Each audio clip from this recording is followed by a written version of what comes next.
Snow drifted across the shattered road as daylight drained from the Hürtgen Forest.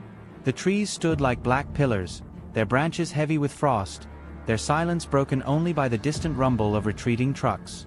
In the middle of that abandoned village, an American medic named Samuel Daniels knelt alone beside the ruins of a burned farmhouse. His battalion had already pulled back. Orders were clear: fall to the rear before the German counterattack closed the last escape route. But Daniels didn't move. He checked the houses one last time, searching the rubble with numb fingers. He didn't want to leave a wounded man behind. Not today. Not after what he had seen in this cursed forest. Men buried alive in collapsed bunkers, civilians wandering dazed through smoke, wounded soldiers from both armies calling out for help in broken voices. He took one final step toward the road, ready to follow the last column. Then he heard it. A cry. Soft. Fragile. Barely rising above the wind. He froze, turned, and listened again. The sound came from within the ruined farmhouse, a child's cry. German by the tone. Faint, trembling, and full of fear. Daniels exhaled, the cold biting at his throat. His orders said go. His conscience said stay. He walked back toward the ruins. The Hürtgen Forest in late 1944 was a place soldiers spoke of in low voices. It clung to the western border of Germany like a dark wall, thick with fir trees and scarred by months of fighting. Paths turned into mud under tank tracks, streams ran brown with churned soil, and entire companies vanished into the tangled undergrowth, emerging days later with fewer faces and empty eyes. For American infantrymen, it felt less like a battlefield and more like a trap. Private Samuel Daniels had arrived there as a combat medic with the 28th Infantry Division. He was not a large man, not particularly imposing, and certainly not a hero in his own mind. He was a former medical student who had traded sterile classrooms for frontline chaos. His kit weighed heavy on his shoulders: bandages, morphine, sulfur powder, scissors, splints, and whatever hope he could still carry. He had spent weeks racing from one shattered foxhole to another, kneeling in frozen mud beside men calling out for their mothers, their wives, their God. He did not choose who he treated by uniform color. Sometimes he reached a wounded German first, eyes wide with the terror of realizing his own army could no longer help him. Daniels patched what he could, worked with what he had, then moved on before artillery found them. The village he stood in now had once been a quiet German settlement of farmhouses, a church, and a few narrow streets. War had stripped it of almost everything. Roofs were torn open, walls collapsed inward, doors hung from twisted hinges. Windows were shattered, leaving black, empty frames staring onto the road like hollow eyes. When news came of the German offensive in the Ardennes, tension rippled through every unit. Rumors traveled faster than messengers. Entire divisions, they heard, were being thrown against the American lines. Tanks and infantry pushed forward under the cover of winter storms. What had felt like a stalled front suddenly surged back to life with violent force.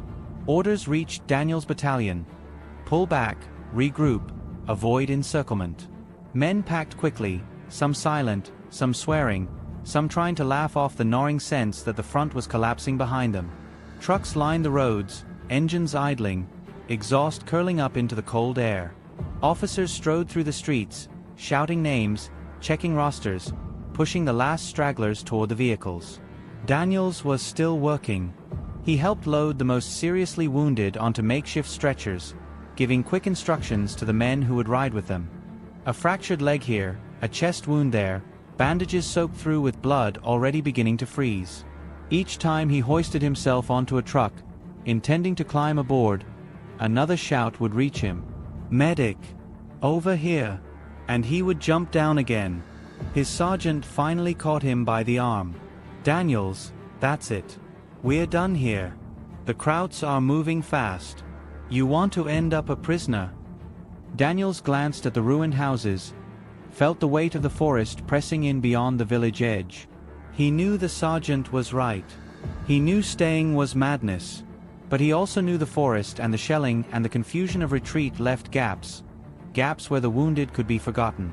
"I just need one last sweep," he said quietly. 5 minutes. The sergeant cursed under his breath but finally let go.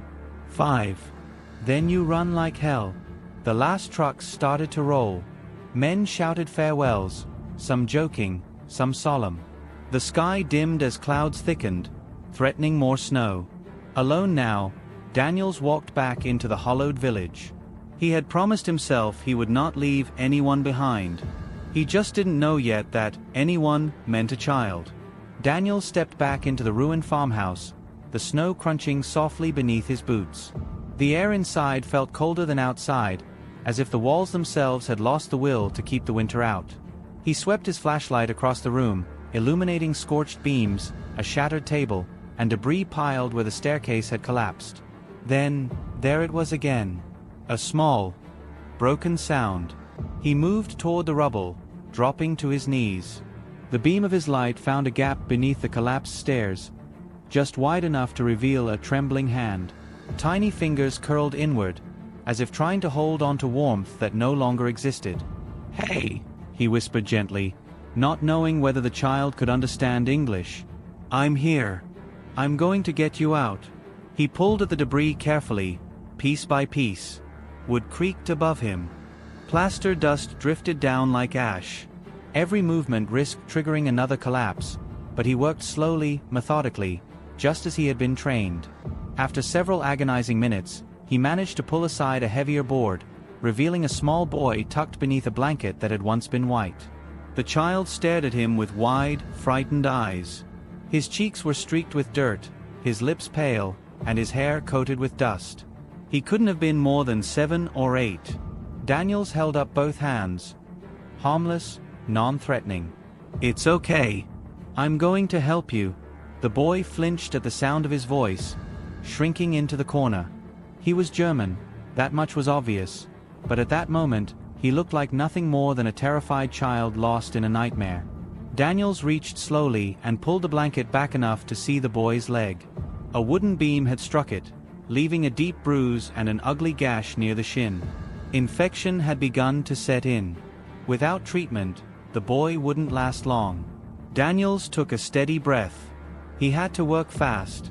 He cleaned the wound as best he could, using the last of his warm water. The boy trembled at the sting, biting his lip to keep from crying. When Daniels wrapped the leg with a clean bandage, the child finally spoke, barely. "Mama." The word came out choked and small. Daniels paused. He didn't know how to answer. He gently placed a hand on the boy's shoulder. "I don't know where she is, kid. But I'm here now." The boy reached toward him with one hand, gripping Daniel's coat sleeve with surprising strength. Fear radiated from his eyes. Fear not just of pain but of abandonment. Daniels understood that fear too well. He slid his arms beneath the boy and lifted him slowly, mindful of the injured leg. The child whimpered but didn't resist. Cradling him close, Daniels stepped out of the ruined farmhouse and into the icy wind. That was when he heard it. Distant artillery. The German counterattack was closer than he'd realized. He scanned the village road. Empty. Silent. His battalion was long gone. He had 2 choices. Follow the retreating Americans, carrying the boy for miles through a collapsing front, or head deeper into the shattered village, hoping to find shelter until the fighting passed. Neither choice was safe. As Daniels deliberated, snow began to fall harder, swirling in thick gusts that obscured the tree-line. If he stayed in the open, they could both freeze. If he moved toward the road, German patrols could intercept him. And if he tried to catch the American convoy, he would be exposed the entire way. The boy clutched his jacket tighter, his breath hitching with every shiver. "Okay," Daniels murmured, shifting his weight. "We're not dying out here." He slipped between 2 ruined houses, making his way toward a structure he remembered passing earlier, a cellar entrance still partially intact. It wasn't ideal, but it might offer shelter. He had barely taken 10 steps before he heard voices. German voices. Daniels pressed himself against a wall, heart thudding. The boy buried his face against his chest, trembling. 2 German soldiers emerged from behind a house, rifles slung over their shoulders. Their breath fogged the air as they spoke quickly, scanning the empty road. Daniels knew he couldn't run. He couldn't hide. And he couldn't fight. Medics didn't carry weapons. One wrong move and they would see him. The child shifted slightly, wincing at the pain in his leg. For a moment, Daniels feared he might cry out. He gently pressed a finger to the boy's lips, hoping he understood. The Germans lingered only a few seconds longer before turning away, disappearing into the trees. Daniels didn't move until he could no longer hear their footsteps. Only then did he breathe again. He continued down the alley, each step deliberate, holding the boy close to keep him warm.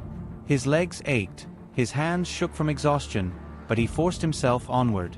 He reached the cellar door and shouldered it open with difficulty. Inside was darkness, cold and stale, but sheltered. A barrel, a rusted tool rack, and a scattered pile of straw lay within. It wasn't much, but it was enough. He laid the boy gently onto the straw and wrapped him in his own coat. The temperature dropped quickly in the confined space, and Daniel's breath grew ragged from fatigue. For a moment, he allowed himself to sit and think. If he stayed until dawn, he risked capture. If he moved now, he risked both their lives. But one thing was already clear. He had crossed a line the moment he chose the child over the retreat. And the forest was closing around them. Night deepened over the Hürtgen, turning the ruined village into a silhouette of jagged roofs and hollow windows. In the cellar, the cold pressed in from every direction. Frost crawled across the stones. Daniels rubbed his hands together and placed them gently on the boy's cheeks, trying to warm him. The child's breathing remained shallow, each inhale strained by fear and pain. Daniels knew they could not stay long. The cellar offered shelter from the snow, but not from patrols, or the creeping infection spreading through the boy's leg. If swelling worsened, the child wouldn't be able to walk. If fever set in, he might not survive the night. Daniels rose quietly and climbed the steps to check the street. The village had fallen completely silent.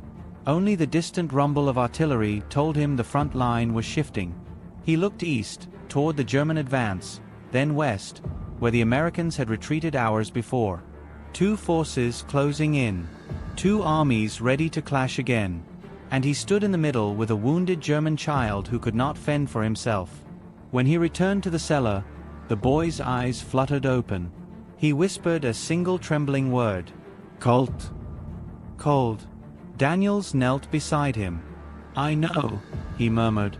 I know. We're leaving. He gathered the child in his arms, wrapped him tighter in the coat, and pushed open the cellar door. The snow had thickened into a curtain, sweeping across the ground in swirling patterns that masked footprints. A small blessing. He moved quickly down the alley, heart pounding with each step. His boots slid on frozen patches. His breath came in tight whirs of vapor. The boy clung to him weakly, shivering against his chest. Daniels had mapped a route in his mind, through the village edge, across a field, then toward a forest trail his unit had used earlier.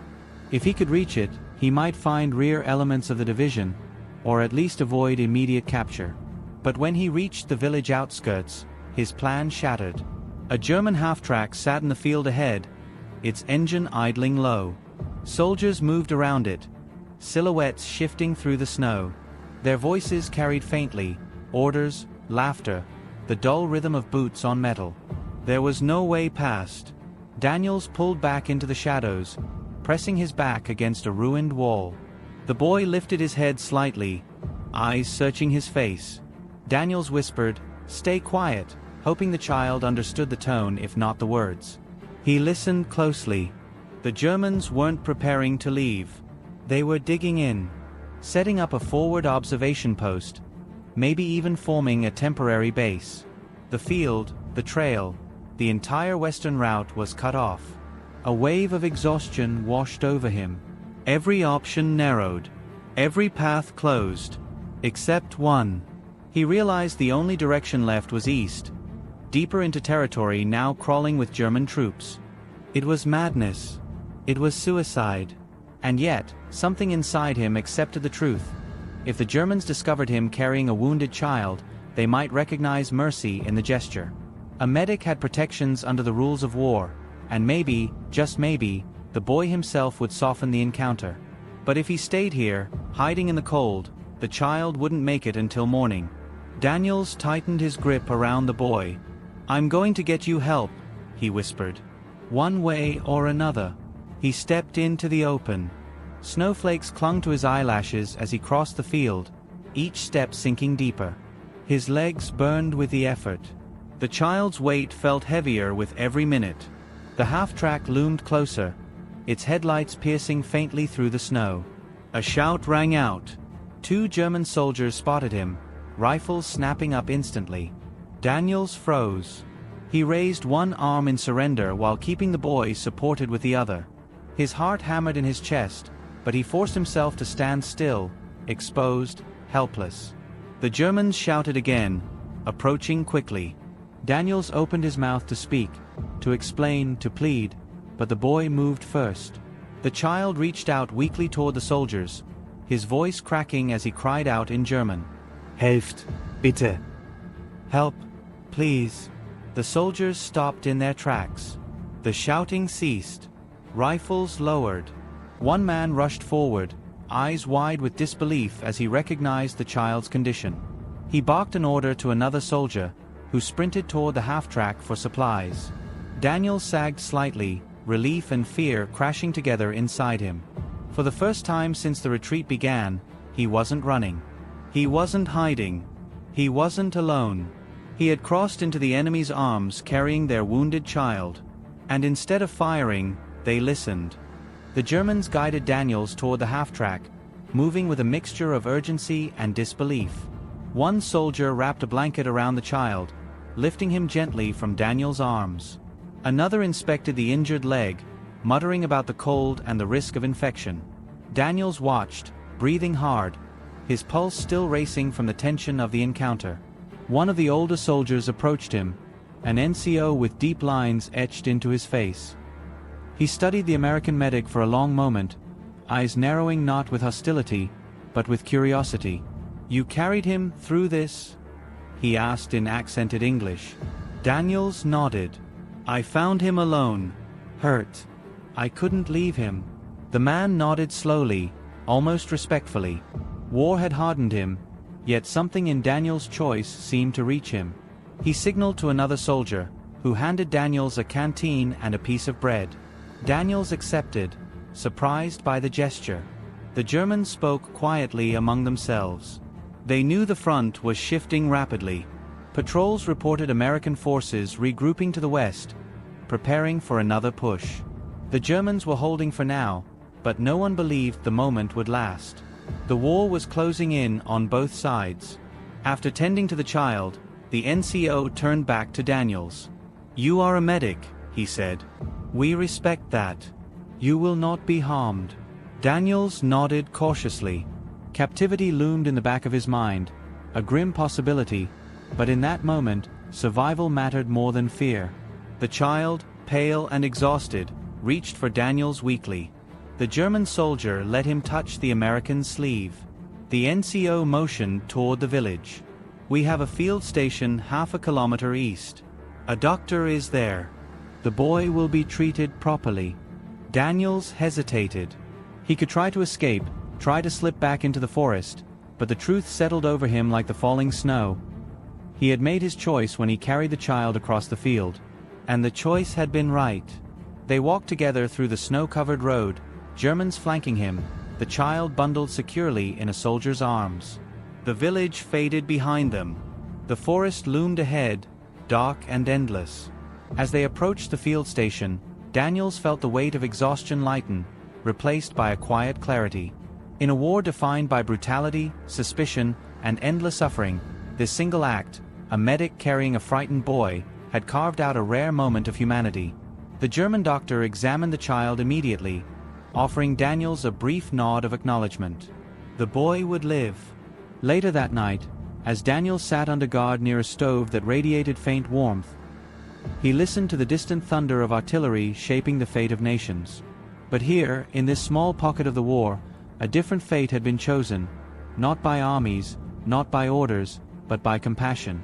The boy slept peacefully for the first time in days. Daniels closed his eyes. In the vast, violent winter of 1944, he had saved a life, and in doing so, preserved a piece of his own. And outside, as snow blanketed the forest once more, the night settled into a rare and fragile silence, a silence that seemed to remember everything.